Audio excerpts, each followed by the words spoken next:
that cash out is available. As you're watching, you're also cashing out with the short code *439#. And then also we have Dewa 539 Chop Money goes with the short code *446# as well. And make sure you select option 1, and then for option 2 you get to also win as well 20 times your stake. You win 400 times your stake with direct 3, and it becomes an easy win for you. If you want to PEM numbers, you have to choose from the range of the numbers 1 to 39, and then just in case you want to have some customer complaints addressed for you, you hit their website dewa-nla.com. What I do know is that, well, as you cash out and you play Dewa, we have to say good morning to a couple of our friends. And one of them is celebrating his birthday today, Kweku Aaron. Good morning to you. And then also Aaron Brasso. You are based in Kofodia. You're with the Ghana Health Service. I wish you all the best for the day, Kweku Aaron. And then Amama Gold. Good morning to you. Evans Samba, good morning. Solly Evans. Damka Daniel, Yawekpo McDowell, McCorney, and then all of you who have joined us on our stream, including Abdurrahim Oscar, Bra Kweku, who is reminding people that there's nothing like a cheap bundle, because we have a couple of them who have joined us sharing those fake messages on our handle or our stream this morning. Kojo Tetebo Taimba, Blessed Son. We are grateful. Now, today, we want to speak extensively on the OSP's own findings, Cecilia Dapaah Gates, and more revelations coming up.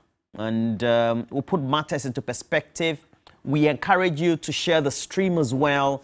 Let me just introduce our guest for the morning. Speaking for the government of Nana Addo Dankwa Akufo-Addo, also working for the National Youth Employment Agency, is that it? Yes.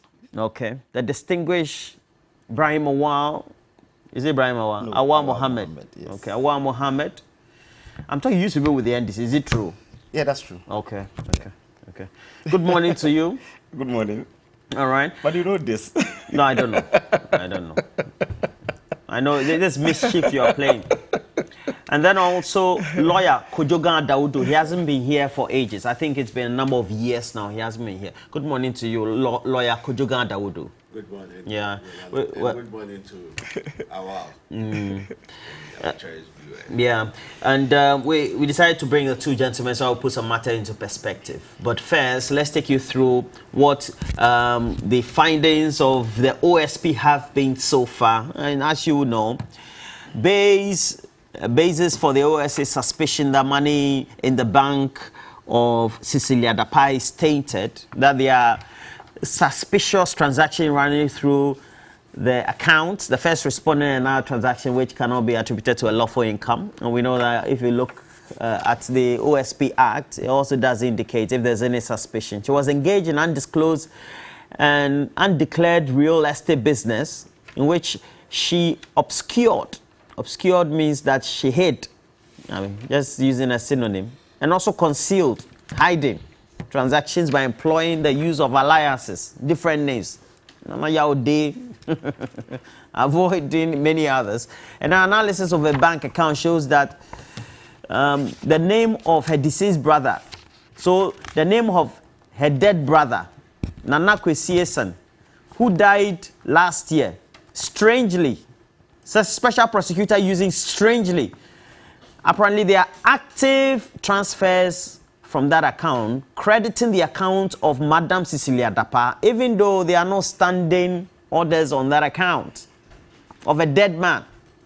Now, she also claims to have owned undisclosed sum of some 2.8 million Ghana cedis, millions retrieved from her residence, city allowance and revenue from her cosmetic business, and with a company called Demacare Cosmetics.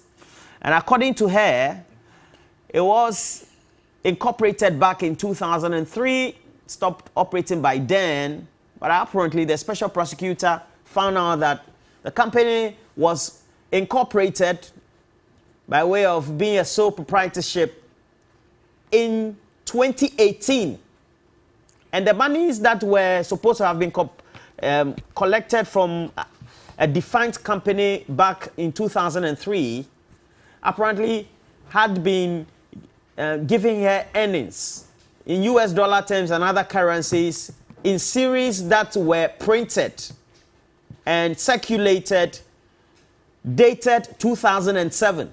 So the company stopped operating in 2003, but had series of money dated 2007 by way of the dollars and all that in 2007. So a company stopped by 2000, but was futuristically giving her earnings with notes that were 2007 inscribed.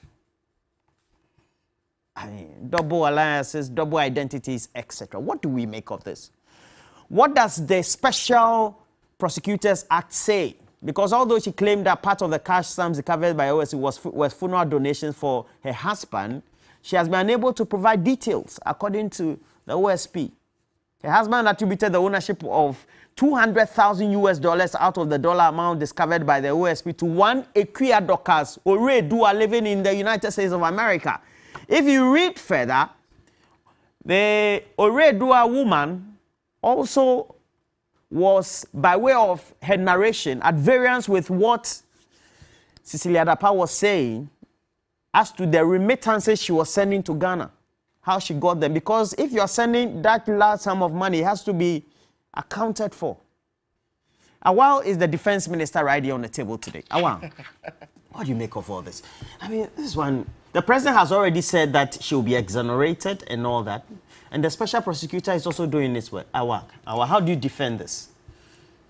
Good morning to our cherished viewers, and thank you so much for this opportunity. I have been out of Accra for like 2 weeks. We've been disbursing some amounts of money to some tailors and dressmakers across the country. From the special prosecutor? No, our office, that is Youth Employment Agency, Kofi Ejapong, the new CEO, when he joined last year, he said he will focus on skills acquisition and development, and he has started with 500 tailors being supported to train 2,000 fashion designers across the country. And we started disbursement of the money last week. Now there is a new one also coming up, which is a collaboration with the Accra Digital Center, so that we're able to train Ghanaian youth on at least basic computer skills and so on. So good morning to Kofi Ejapong, wherever he will be. I am not here to defend. We're here to discuss the issues. So, I apologize. Please discuss the issue. Wow. So when you say I am the defense minister, I retract. Yes, I'm not here to defend. Retract. I think I am particularly happy because the special prosecutor has been given the free will to operate. You know, when President Akufo-Addo promised to set up the office of the special prosecutor, a lot of people said it will not work because looking at the kind of work he will do and so on, he will still be subject to really some interference by the executive and so on. But from all indications, the special prosecutor has been given the free will to operate, and that is what I am happy about. Again, every Ghanaian should be interested in this case, especially when it involves a public officer or a former public officer. The president was talking in relations to her monies that were stolen.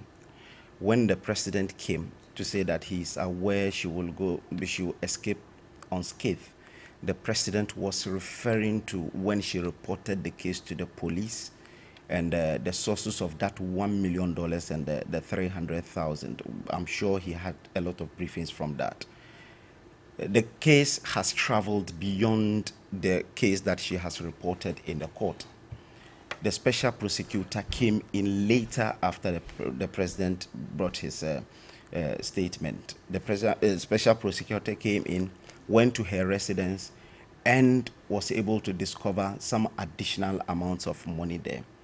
So now the case has changed from its original case that we know. So if you check what the special prosecutor has been doing, I am fully in support of what he is doing, and we will be happy to see how it ends. The only challenge with is with the way the special prosecutor is handling the case, especially when he starts with his work, and there are speculations in the media. There are a lot of misinformation being peddled out in the media. He may not come out to really give us the exact facts of the case. But when he went to court, and the court asked him procedurally, he did not really pass through the procedure to be able to really freeze her account. He came in with a statement to say he disagreed with the court. At that time, I said the statement was needless. The best thing is for him to go back and do what the law has asked him to do. And that is what he's doing right now. He went back, complied with the court ruling, gave her monies back to her, and took it back and went to the court for the court to freeze it. So that is at least something that his laws or the laws that clothed his work has asked him to do, and he's doing it right. There are certain aspects of the commentaries that I think the special prosecutor is not really helping the matters. When you say that a company was sold in 2003, and you saw a denomination of a money in 2007, and you think that it cannot really gel, I think that's a mistake. Because I remember when we did the redenomination, you were on TV that time. There were a lot of adverts that go and change your money. So if you have an old money, you go and change it. That is it. Because, you see, according to the special prosecutor, he saw 207 notes. And in 2003, there were different notes according to him. But in 2007, there are different notes with different, the notes were in 2007. So probably it is possible that maybe she went and changed them. Looking at how the monies were concealed, you will not know. This is Jamdan talk. So listen to this. Listen to this. So you are saying that a company that they embattled former Minister of Sanitation, have patience, okay, told the special prosecutor, was incorporated in 2003. Sold. Okay. She said sold in 2003. Okay. So became defunct. Yes. Liquidated. Yes. Okay, yes, liquidated by way of the term. They became defined by 2000, was non-existent. Yes. By 2003. Yes, yes.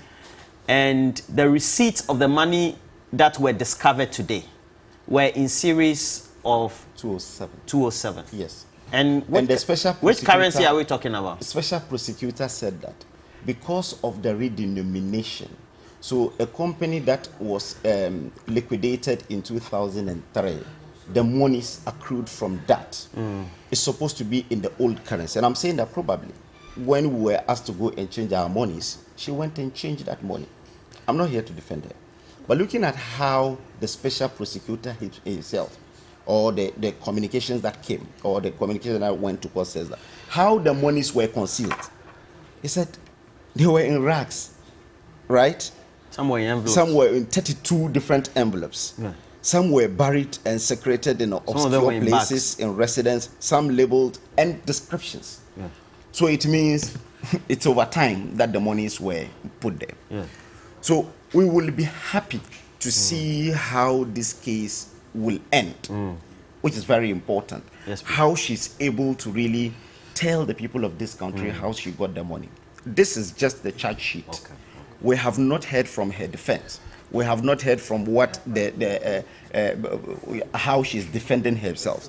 This is just the charge sheet to the court for the court to make sure that he's able to freeze the account so that he will be able to interrogate it. So let's not jump the gun. She's not guilty until she pleads guilty or a competent court of jurisdiction pronounce her guilty.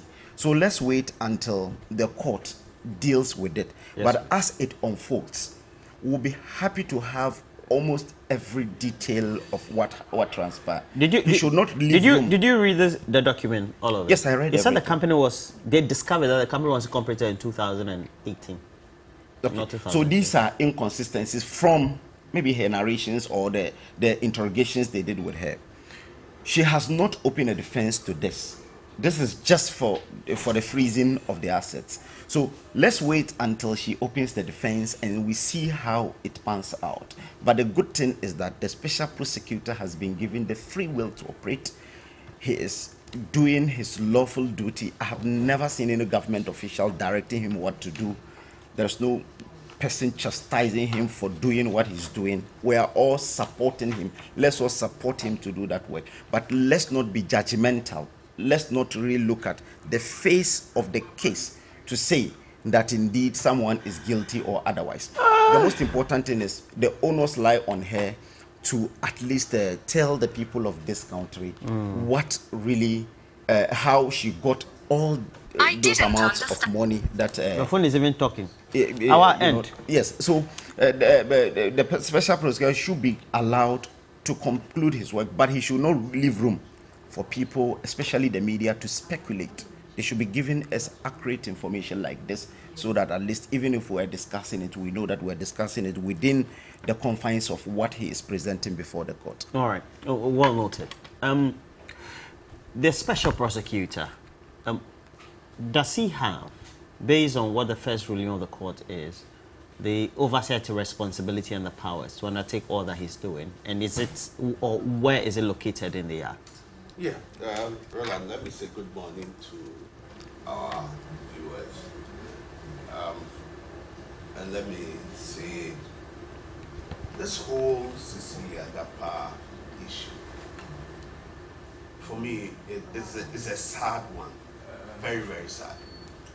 Because looking at the personality of Cecilia Dapaah, when she popped up on the political scene, I know she was a minister during the Kufuor regime. She was an MP. Yeah. Yes, she was an MP. And this All way... right. Let me just hold on to you so that I go through some of the slides again. And Harriet, can we just again go through the slides again so that we put all the matters into perspective? Because her husband attributed the ownership of the sum of $200,000 out of the dollar amount discovered by the OSP to one Equia Dorcas Oreidua living in the United States of America.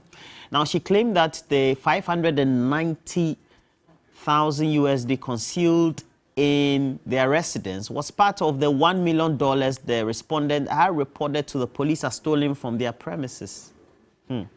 Now, the reasonable grounds that the cash sum seized from the residence of the respondent are suspected tainted property, are suspected to be derived, obtained, or realized from the commission of corruption or corruption-related offenses, are premised on the consideration that the cash sums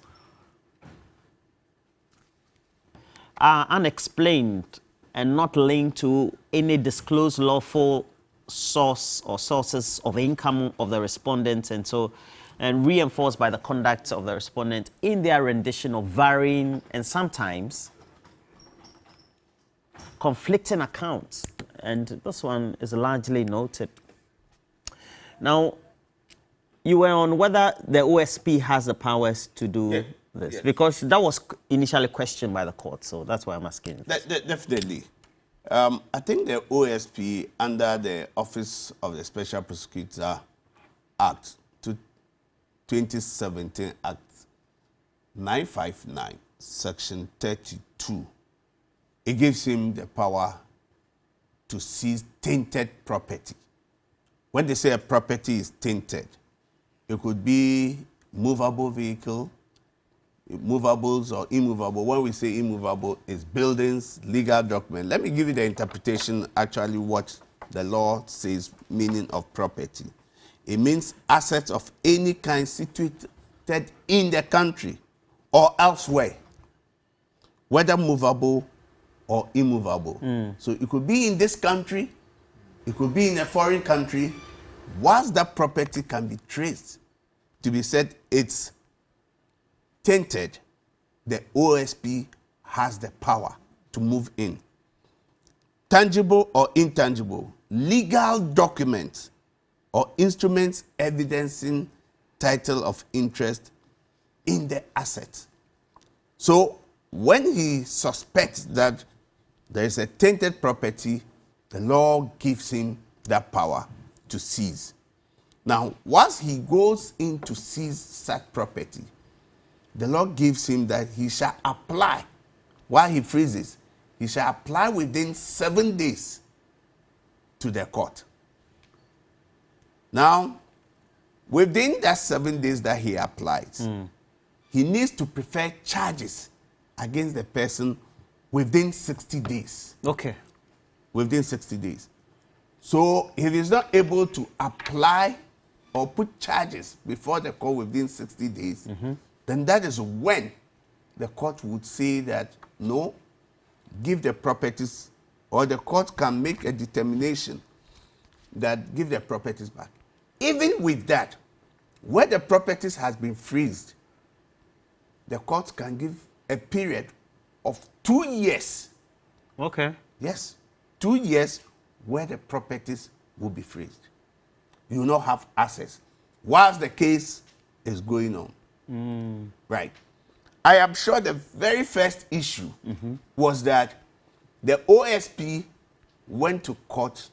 I think the 7 days was not able to go to court. It was after the 7 days that they went to court. And I'm sure it came out from the belief, or their thinking is that because the law also says that prefer the charges within 60 days, even if I am not able to approach, come to court within 7 days.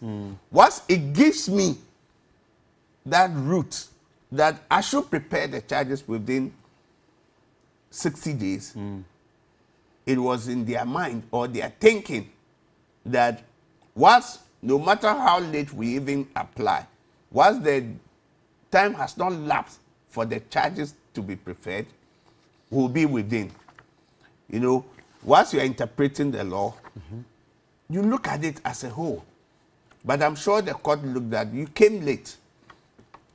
Time has elapsed for the 7 days. Because of that, your application is defective. So you can go back and come. I'm sure that's why the OSP said he disagreed with the ruling of the court, looking at what it can do. By way of the act of the OSP. By the way of the act of the OSP. Okay. Then, when it complied with the ruling, now it invoked the powers under Section 33, which says the power to search for suspected tainted property. So still there's a suspicion that they are tainted properties. And as a testament to that suspicion, or lead credence to that suspicion, when they went, they found other things. Money that has been buried. They found money in envelopes, in racks. For me, Polythene bag they had. yes, Envelopes, it's so clothing. sad. It's so sad. And you see, the reason why I say it's so sad is that if our leaders, and you know, Cicely Adapa is not somebody who is new on the political scene.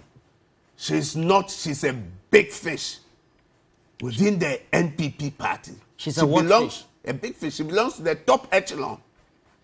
The top echelon of the party. She was an MP. She became a minister in Kufuor's regime, His Excellency Kufuor's regime. She was the Minister for Lands and Forestry. She was an MP. I covered her election. Yes. She won in 2004. Yes. In a region. Bantama. Yes. Now, she became Minister for Aviation. From aviation, she's been moved to sanitation. And everybody saw her as an embodiment of womanhood within the political space. But you see, they tell you that still waters run deep. It is greed. You know, I'm a lawyer. and I will allow due process to be followed in this case. We cannot condemn her. But if you look at what we are hearing, the allegations, will this portend well for women who want to be in politics? Will she be a role model? No. Because why wouldn't you, as a leader, be able to send your money into the bank? It is because you know of the crisis, the collapse of the banks. And whilst the banks had been collapsed, there had been crisis. The banks have not been resuscitated. Was it a decision by their leadership to keep their monies home? She's not the only one. We had allegations of keeping money in the house. Why is it that any other Ghanaian or citizen is not keeping their money home? They don't even have it. But why will you keep your money home? If there's no intent, or you know that the source of your money is tainted, why won't you send it to the bank? It's because they have an idea, or they believe and they know that this sources of income is tainted. Recently, even we will go to the Japan, was talking about somebody who everybody knew, who was a tenant, could not even afford 2-bedroom flats, was renting it. Within the space of 7 years, it's alleged he has 12 houses only in Accra. Only in Accra. You see, the blow that it deals with the politicians and the educated one is that people are losing that faith in the politics, decision making, that they do not care. And all this leads credence to the fact, because when you see their lifestyle, there's several allegations, people owning properties here and there. And for me, it is so sad that we will see these things coming about Cecilia Dapaah. And the worst of it is that even at the inception, when the president had been briefed of what was happening, the president, without even shred of any evidence he has anything, comes out when investigation has not even started, says that I'm sure you'll be absolved. Why the rush when they have not even started? And that also lends credence to the fact when people say you are the clearing agent, you know. And to top it up all, the former special prosecutor said, little did I know that the mother serpent of corruption was in the Jubilee House. That's Martin Amidu. Yes, I'm referring to Martin Amidu. Since then, has the president been able to come and say anything about that? Has our president today, in all his communication, able to say, I'm incorruptible, as he used to say when he was in opposition? Have you ever heard him say, I'm incorruptible? Because he knows, his conscience tells him that his hands are tainted. He cannot loudly, forcefully come out and say that he's incorruptible. Now, let me just zoom down on this OSP. Now, you see, for me, we have a company. You want him to end? Please continue. You want me to end? Please no, continue. no, no. Let me continue. No. Let him end. Okay. Even look, why he said he's been out of Accra for some time? Why is it now that it is the time that they are going out to implement their programs? You see, these are some of the things. You mean sharing money to tailors? Oh, the tailors. Why? Because they believe that most of these tailors are part of the delegates. And this is the season. Why wasn't this done for a long time. These are things that we do, that when the citizens look at politicians, they look at you. You know, the faith they used to have in politicians, faith they had in their leaders, that they can change the course of their destiny and fate and make it prosperous nation for all. It is no more. And I would urge that the special prosecutor goes on, because already when it happened earlier that he was thrown out of court, people felt that is this a small screen, that deliberately he did not go to court and the court had to throw him out and say that you can go and come back. I believe this is the beginning. And this also takes us to the issue of, you know, when they talk about tainted property, the money, they are saying it is from their niece. Look, the law says that in Ghana and everywhere. Now, if the money, are you saying you can transport money from the US to Ghana, 200,000 without declaring it? A deceased brother of you, his estate, where there's no letter of administration or probate, that has to be used, because the moment you are dead and the bank knows that you are no more, until they see a letter of administration or a probate, you will not be able to operate the account. But this is the account that is being operated. And you see, it surprises me that we know all this. We have all the laws, the conduct of public officers, as enshrined in Article 284. It talks about conflict. It talks about what you need to do. Politically exposed persons. Now, when they say politically exposed person, it's not only the politician. It defines it, the Act defines it, if I can read that quickly for you, so that since we are doing education, people should know who is a politically exposed person. Now, it defines it.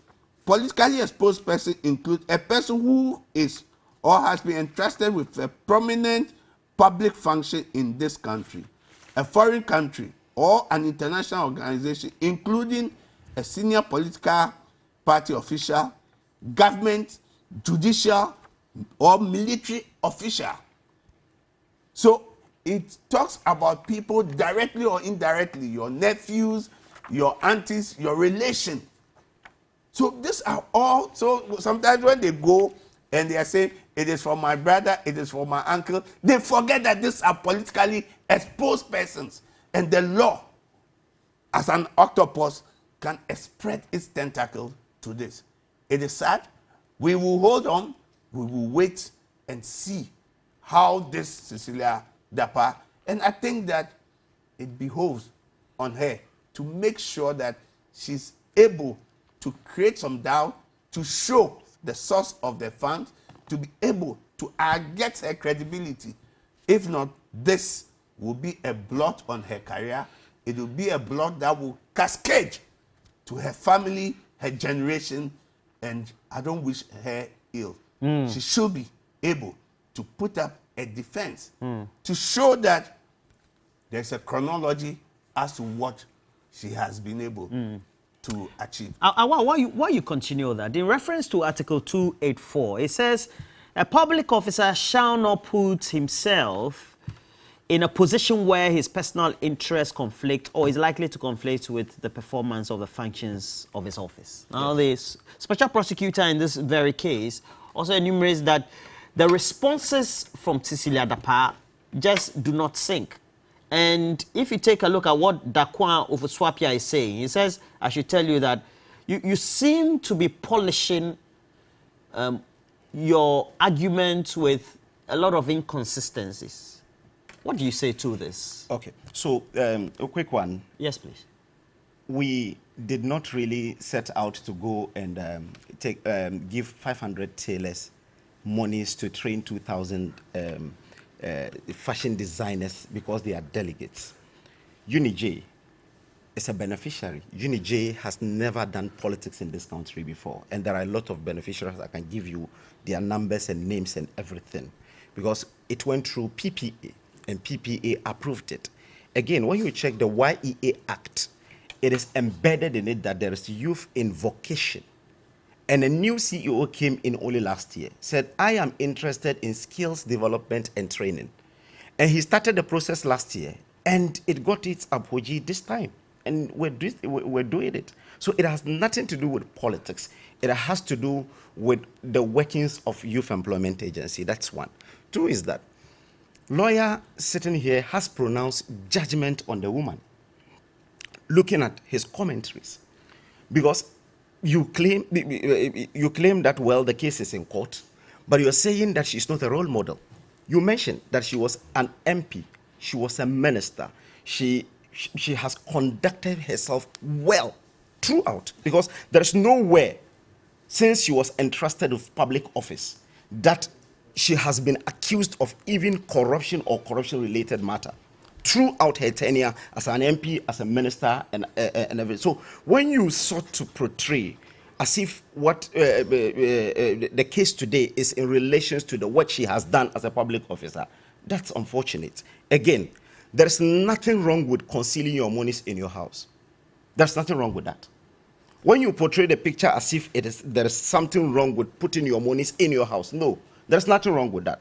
I will not put my monies in my room. You remember when this case broke up?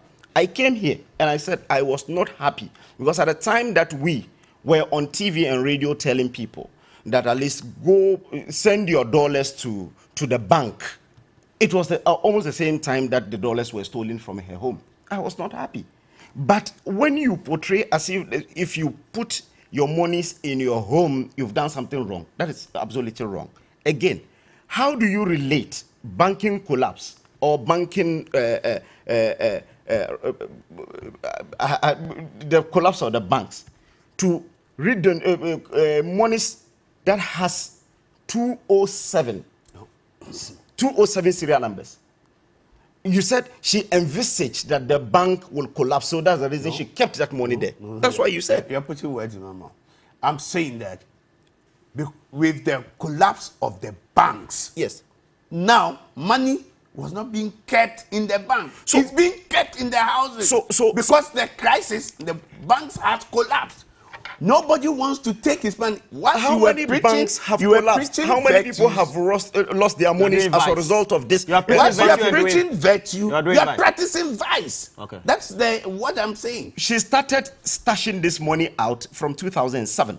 Looking at the serial numbers of the monies that the special prosecutor is talking about. He said some of the monies have 207 serial numbers. So how will she envisage to see that in 2016 or 2017, 18, 19, there will be a banking collapse so that she will put the monies in the house and will not send it to the bank? But the company actually... That's one. What was completed in 2018. But according to the special prosecutor, some of the monies had 207 serial numbers. That is why the special prosecutor found it ask yourself, how many people lost their monies as a result of this banking cleanup exercise? How many people lost their monies? How many? The banks. The banks? Yes, which of the banks? The crisis? It has been consolidated as Consolidated Bank of Ghana. And everyone who has his money in any bank has the money at the Consolidated Bank of Ghana. And Capital Bank and others were also incorporated as part of GCB. So they have an account. Oh, wow. Nobody lost a dime out of this banking cleanup exercise. That cannot be true. Which of the banks? So how many people lost monies from the collapse of the 7 banks? Okay. So Awal, if you look at, and you look at the structure of the banks, we have the main commercial banks at the top, we have the savings and loans, and then we have the other, what they call banks. The MFIs. They are not banks. So we're talking about collapse of banks. So for banks example, that were collapsed. So for example, 9 let me banks. explain a while. Let me explain a while. Yes. So when there was the banking sector cleanup. Okay, cleanup. Yes. Or reform, so to speak. Over 4.5 And you know that because people, they were a tier, yes, the commercial banks had a connection as customers with the savings and loans, and the savings and loan also had connection as customers to the MFIs. Yes. And all of them had their assets either gone or affecting their customers down below. And that is why people lost. That is why people out of the 9 banks that were incorporated, added to GCB and being put There's as something you listen Consolidated to. Bank Please of go Ghana, ahead. Go ahead. who have lost a dime in all this. That's it. Martin Amidu is just an interesting character. He's now even fighting the special prosecutor. Check. It's on Ghana Web. He's fighting the special prosecutor. He was entrusted with some work to do. He was not able to do it. He was making a lot of noise, drawing salaries. When he left the office of the special prosecutor, tell us his achievements. When he left, even at that time, he was given opportunity to do corruption risk assessment of a Japa deal. When he brought his recommendations, the president halted the Japa deal. With his recommendations, it was halted. But he went ahead to resign and use adjectives. You expect the president to come and be saying that I'm not mother serpent of corruption because he used the adjectives against him. Is that what you expect? Again, you don't need the president to come and tell you that he's incorruptible, because he's the only president who has passed the right to information law. The first draft was in 1998. No president in the Fourth Republic was able to do that. Yes. But he's able to pass it into law. It tells you how incorruptible he is, because he's not concealing anything. Today, if you enter any office and you will want to know the exact details of whatever transaction has been done in any public office, you get it. If you don't get it, you go to court. The court will compel the institution to do it because of what the president has done. You don't need him to come and tell you this. Again, somebody who has appointed the special prosecutor that you are even reading the law, explaining to the people of this country, cannot be said to be a corrupt person. Because at least he has brought in someone who is even, who has sent his former ministers to court, even CEOs like ABAJ, and some few other people who are related to his government. And he's not doing anything. He has never cleared anyone. I told you that when the issue came, before he fired the woman, definitely he would talk to her. The woman resigned. Yes. The woman resigned. Yes, yes. That's Cecilia Dapa resigned. Let me also add. In accepting the resignation letter, the president did say, if you look at the bottom part of the paragraph or two, yes, that he was assured that she will come out successfully. Yes, because or cleared. he predicated on the fact that she has conducted herself well as a public officer. I see. From 2000. And so the president, who is the appointing authority, yes, even though the woman says that I avail myself for investigations, yes, is saying that you will be cleared. The information. Let me also add a while. That in 2018... You are overly interjecting me, which is not helping. No, please. Stop. But I'm building a point, and you are overly interjecting me. Martin Amidu did say in 2018, and I'm reading this, that my office has been under-resourced. And then we had private legal practitioner, yes, was part of one of the many lawyers for the NPP in courts. Akoto Ampao saying, complaints made by the special prosecutor Martin Amidu about his office being under-resourced are genuine and must be taken out by all well-meaning Ghanaians. So to speak, Martin Amidu... How did he resign? Had genuine complaints. He was given an opportunity to do corruption risk assessment of a Japa deal. He brought in the recommendations. The president used the recommendation to halt the process. He said a Japa deal should wait. It should go back to Parliament for Parliament to work on it again. Then you went ahead to resign. Because you couldn't do your work. No, because you couldn't work for his life. He was, who is threatening him? What has happened to him? No. He was given the opportunity to do this all his work. He couldn't do anything. Now he's even attacking the current special prosecutor. No. There are articles he's writing to the extent that he said the special prosecutor is even wrong by saying corruption and corruption-related matters and so on. He's fighting the current special prosecutor. The president is incorruptible compared to former President Mahama, who took a Ford Expedition bribe because there was a code of conduct for public sector workers which he himself incorporated. That says that if you take anything, if you are a public officer and you take an amount, a gift, which is an equivalent of $5, it amounts to bribe. You took 100,000 bribe from a Burkina Bay contractor. But this one, there is no single issue that you can say that the president is tainted. And I'm telling you, the person does not need to come out to tell you that I am incorruptible because of the institutions he has set up that can police him and police his officials. You see, perhaps Awal also needs to avert his mind to the Gold for Mafia documentary, for which the president had said Al Jazeera should withdraw or retract and apologize to him. Yes, yes, so when we wrote to Al Jazeera, and Al Jazeera say what they said and published in that documentary were facts, and that they were not going to retract and apologize to the president. So when you check Alista in the tail end of that documentary said that he was bragging. He never said that he is a friend of the president. He said he was bragging in the tail end of that documentary on Al Jazeera. You can go and watch. The man, Martin Amidu, citing reasons why he resigned, did say that political interference in the independence of his office as the main reason for his decision to resign. She should tell us. Exactly. He can tell us he can tell us why. Do you think, looking at the trajectory of events,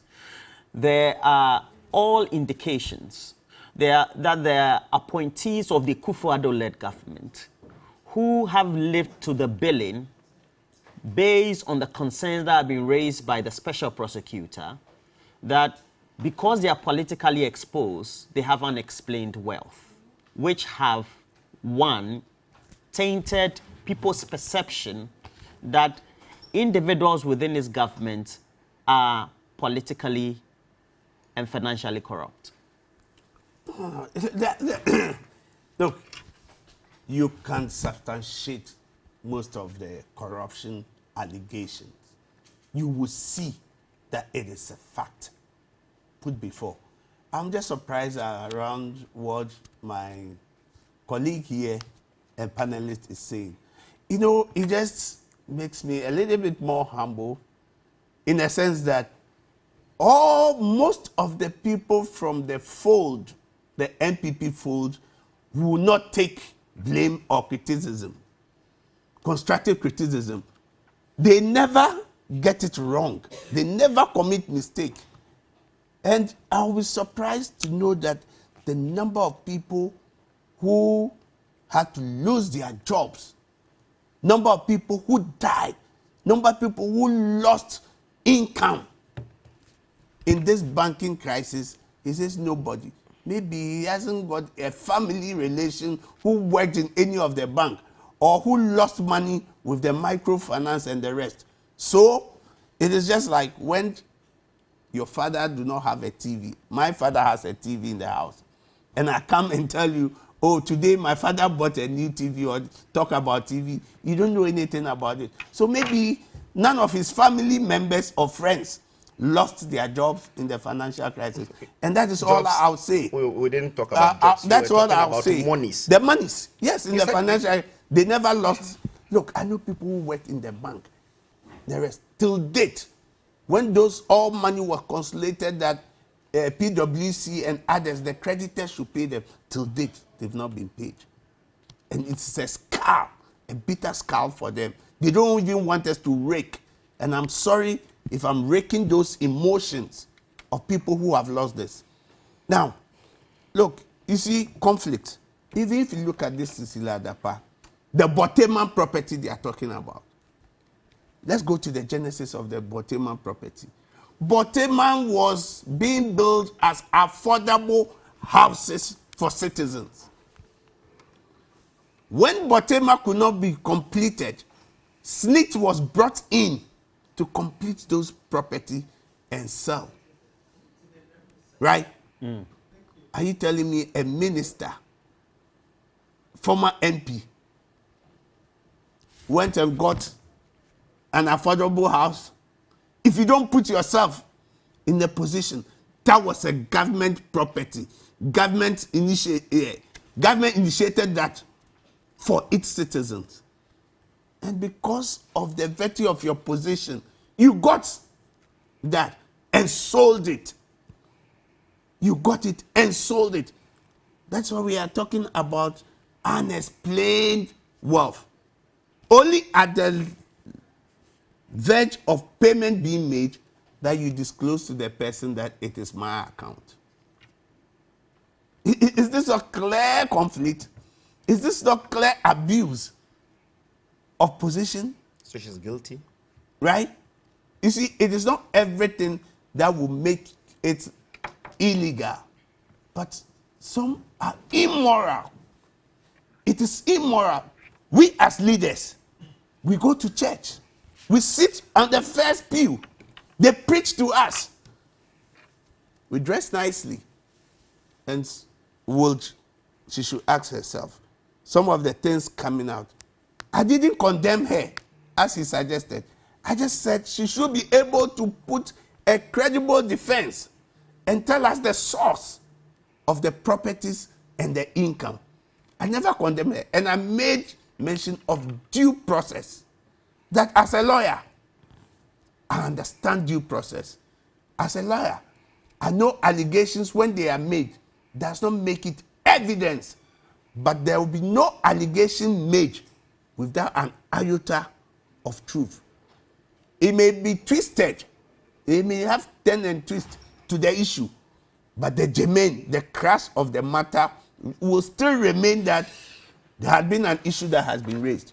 So I've never condemned Cecilia Dapaah or gave judgment based on what we are hearing. I am saying the court is there an arbiter, and citizens are watching.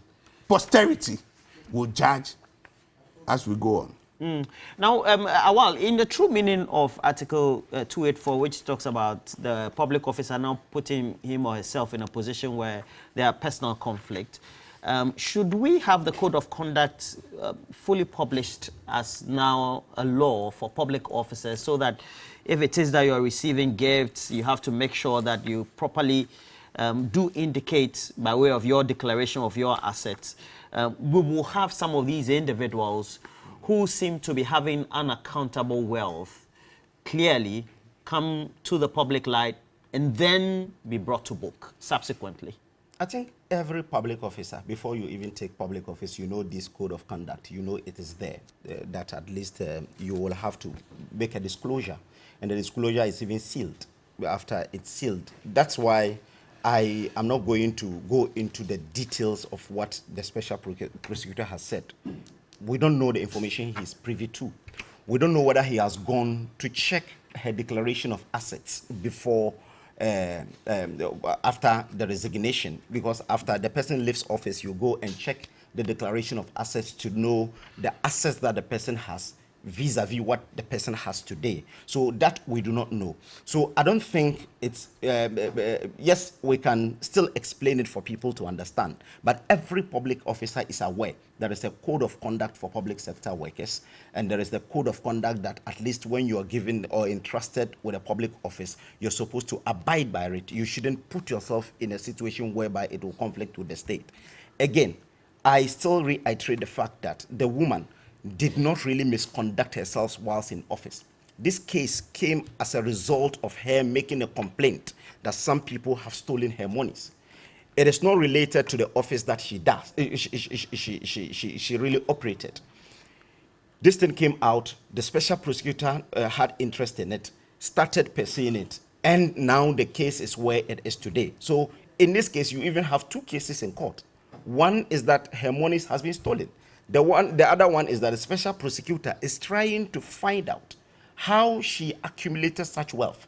When he tried to find out how she got the $1 million, he went ahead to see a lot more of the assets and monies, and he wanted to freeze it so that she will explain to him where he got that money.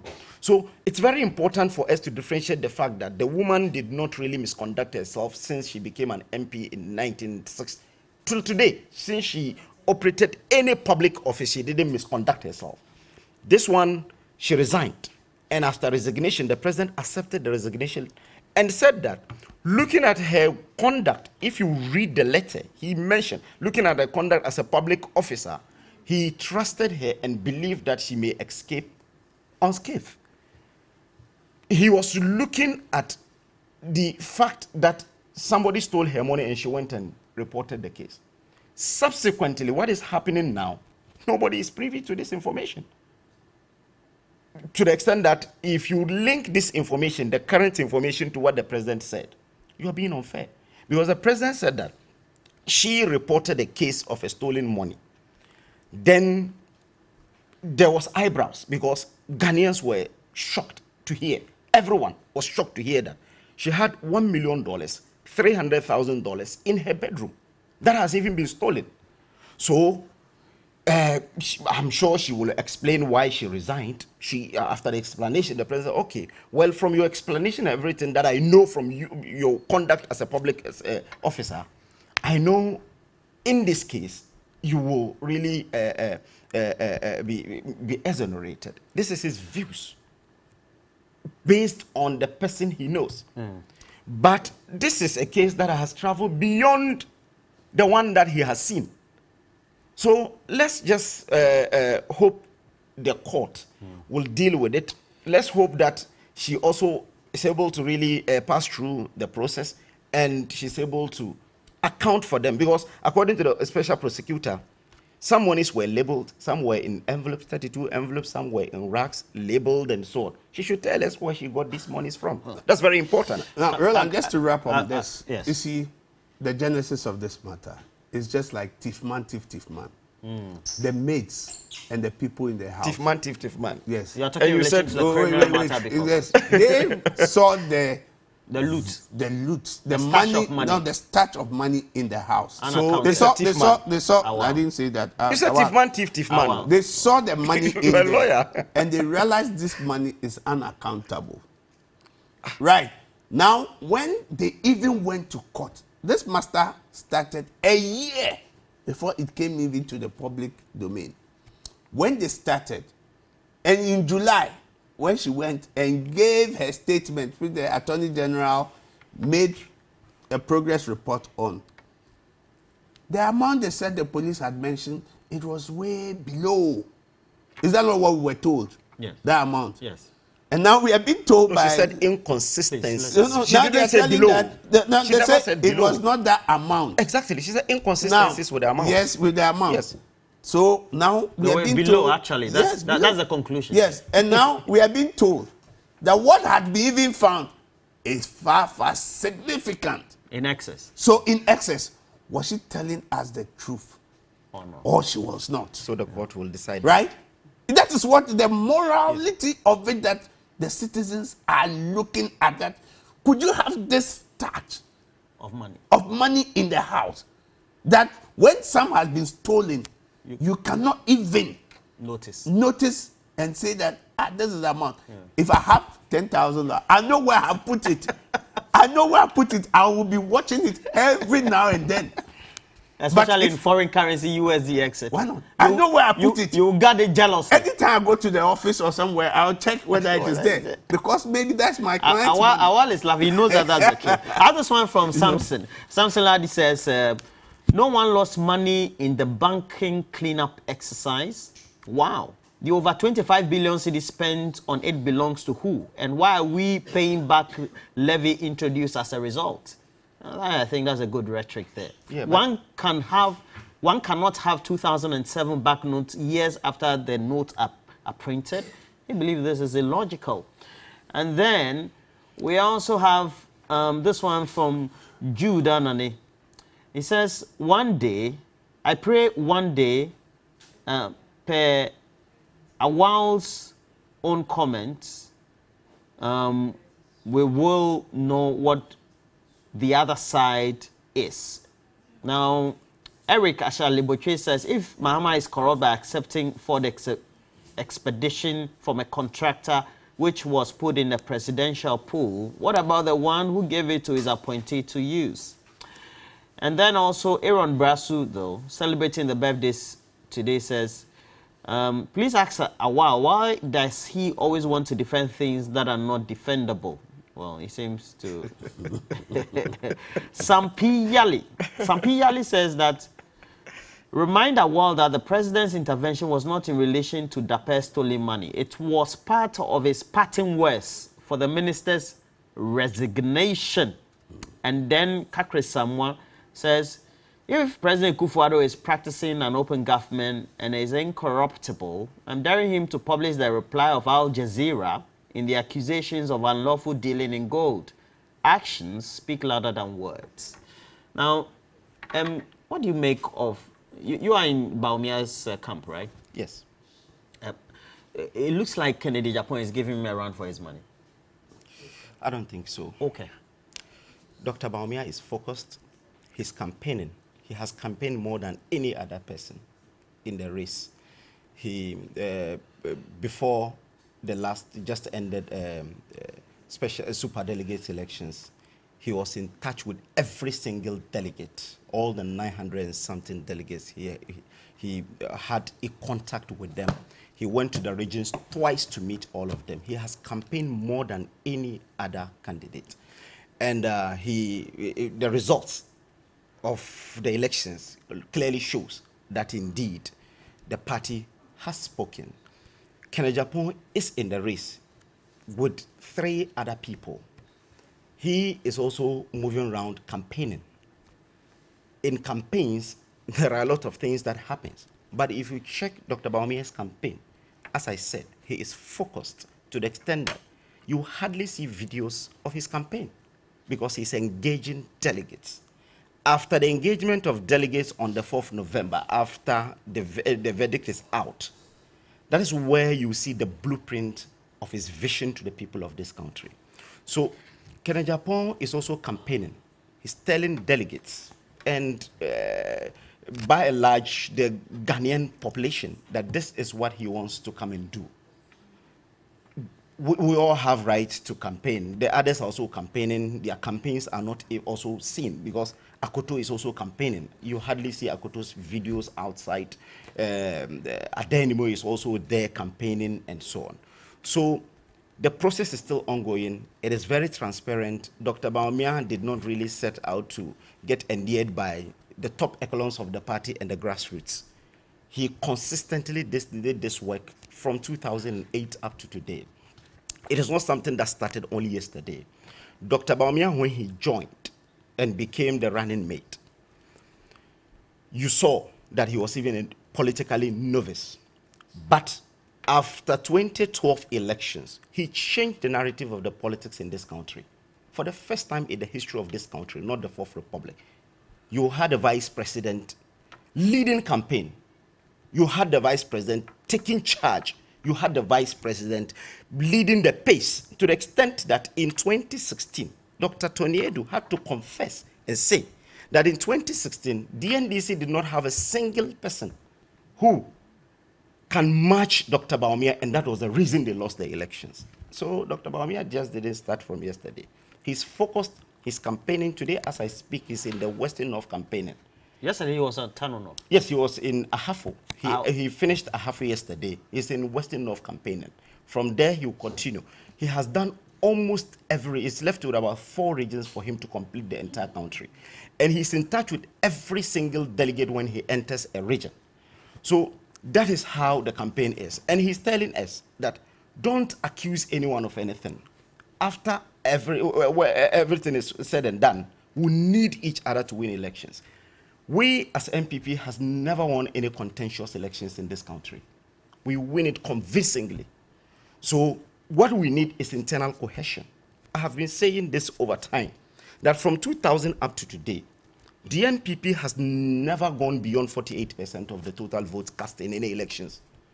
We are more in terms of population than the NDC. What we need is internal cohesion if we're able to come together. In 2008, when the NDC even led parliament, it was voting apathy in some parts of Ashanti region that prevented President Akufo-Addo from getting the 50+1 votes. He had 49% of the votes in even 2008, when the NDC was able to even dominate parliament. But he had 49-point-something% of the votes. You mean the popular votes? Exactly. Okay. It was voting apathy in some parts of Ashanti region that at least affected us anyway. So what we need, as Dr. Bawumia has said, when you check the papers today, that don't attack your opponent. Talk based on issues. Tell the delegates what you'll be able to do. Let them know why you are the best person to lead the party at this crucial moment. so that at least we're able to. The most important thing to him is that he will give DNDC the showdown, because looking at where he comes from, looking at who he is, looking at his personality, he said it, that in the Zongos, in the north, and even in the Volta region, there is the highest possibility that he's the best person to give them the showdown. When you check where he comes from, in the northern region, when it started, we all heard that President Kufuor is loved by the Northerners. But in 2004, North gave President Kufuor 34% of the votes. When Dr. Bawumia was appointed, Northern region moved from 34% to 38.1%.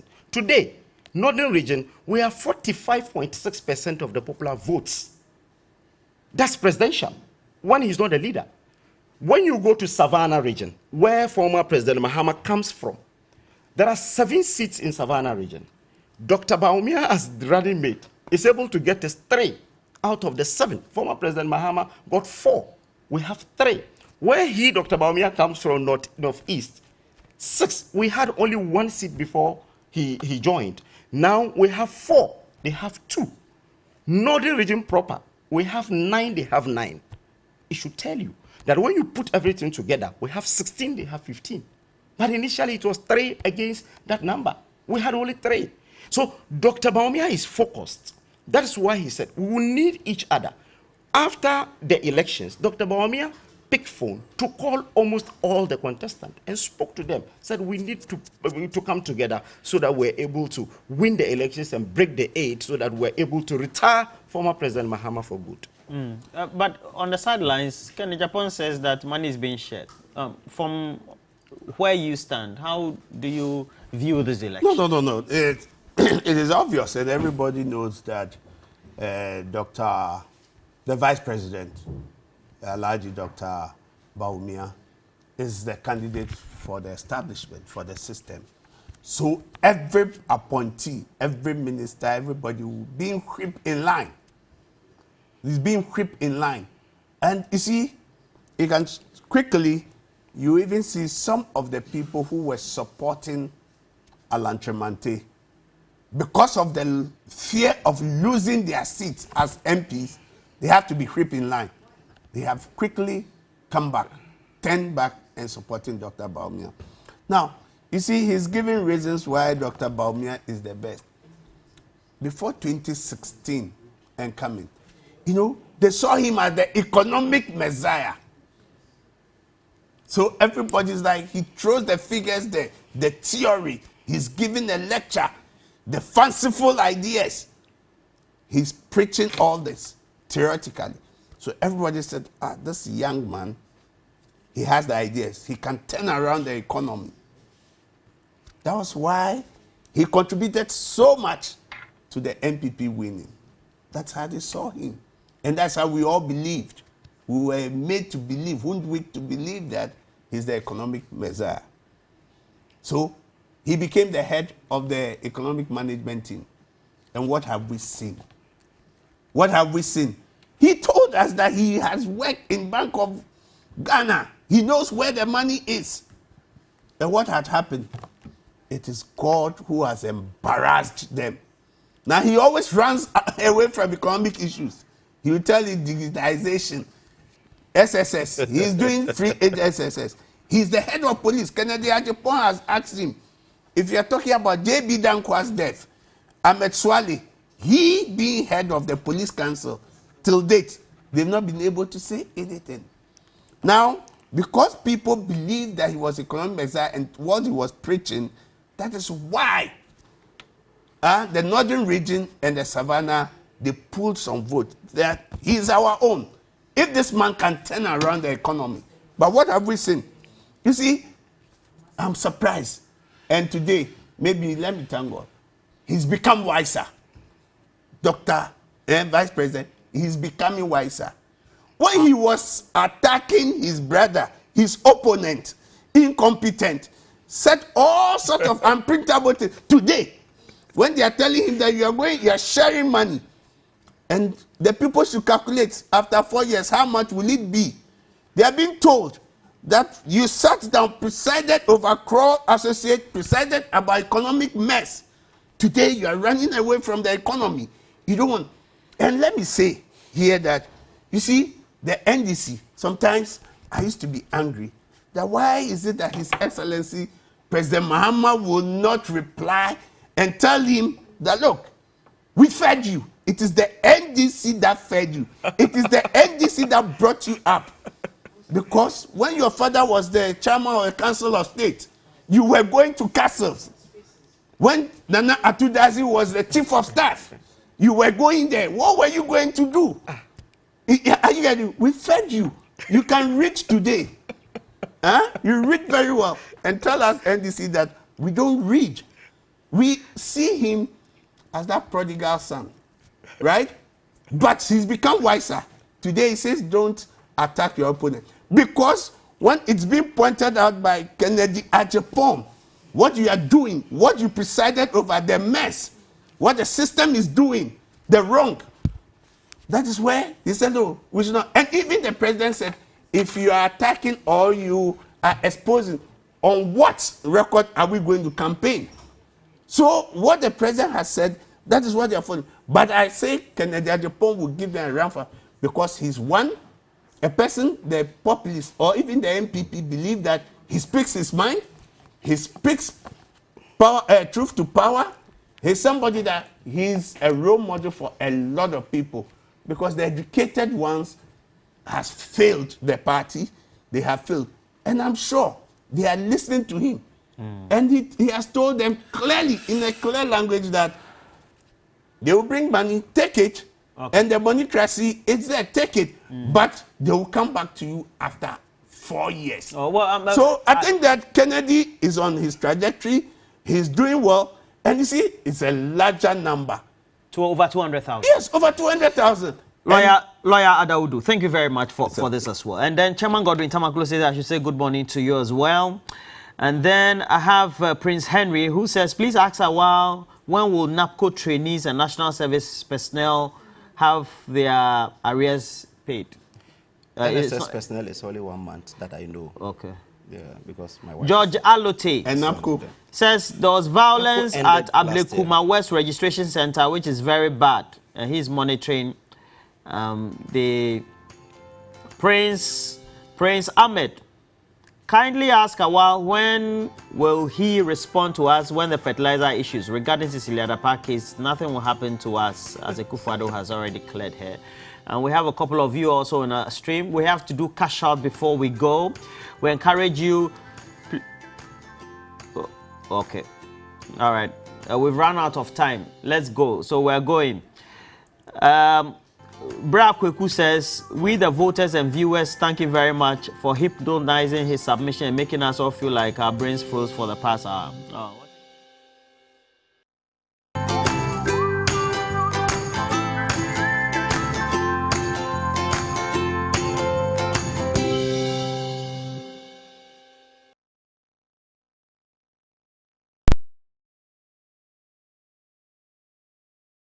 Jackpot of the week. Place bets and hit the jackpot.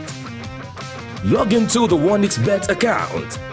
Click on the Take Part button. Place bet and take part in the jackpot draw. Give your luck a chance. Use promo code to get a bonus on your first deposit. This advertisement has been vetted and approved by the Gaming Commission of Ghana. Bet responsibly, not for persons below 18 years. Gambling can be addictive. Are you tired of dealing with toilet paper that irritates your skin and clogs your toilets? Your WCs? Wait, I have great news for you.